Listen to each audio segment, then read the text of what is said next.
അമ്മ തൻ കുഞ്ഞിനെ മറക്കുമോ? കരുണ തോന്നാതെ ഇരിക്കുമോ?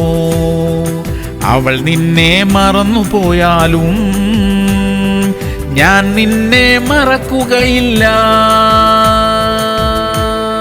മർക്കോസ് 2:17. യേശു അത് കേട്ട് അവരോട്, ദീനക്കാർക്കല്ലാതെ സൗഖ്യമുള്ളവർക്ക് വൈദ്യനെ കൊണ്ട് ആവശ്യമില്ല. ഞാൻ നീതിമാന്മാരെ അല്ല പാപികളെ അത്രേ വിളിപ്പാൻ വന്നത് എന്ന് പറഞ്ഞു. പ്രിയമുള്ളവരെ, നമ്മുടെ കർത്താവ് ആവശ്യക്കാർക്കു വേണ്ടി പ്രവർത്തിക്കും. രോഗികൾക്ക് സൗഖ്യം തരും, പാപികൾക്ക് പാപക്ഷമ തരും. കർത്താവെ എന്നെ സഹായിക്കണം എന്ന് പ്രാർത്ഥിക്കുന്ന എല്ലാവർക്കും യേശു അടുക്കലുണ്ട്. ആ പാപക്ഷമയും ശുദ്ധീകരണവും നമുക്കെല്ലാവർക്കും ഇന്ന് ലഭിക്കട്ടെ. പ്രാർത്ഥിക്കാം. സ്വർഗീയ പിതാവേ, ഞങ്ങളുടെ പാപങ്ങളെ ക്ഷമിക്കണമേ. ഞങ്ങളുടെ ആവശ്യങ്ങളെ എല്ലാം കർത്താവേ നിറവേറ്റി തരണമേ. ഞങ്ങളുടെ രോഗക്കിടക്കയെ മാറ്റിവിരിക്കണമേ അപ്പാ. യേശു ക്രിസ്തുവിന്റെ നാമത്തിൽ തന്നെ. ആമേൻ, ആമേൻ, ആമേൻ.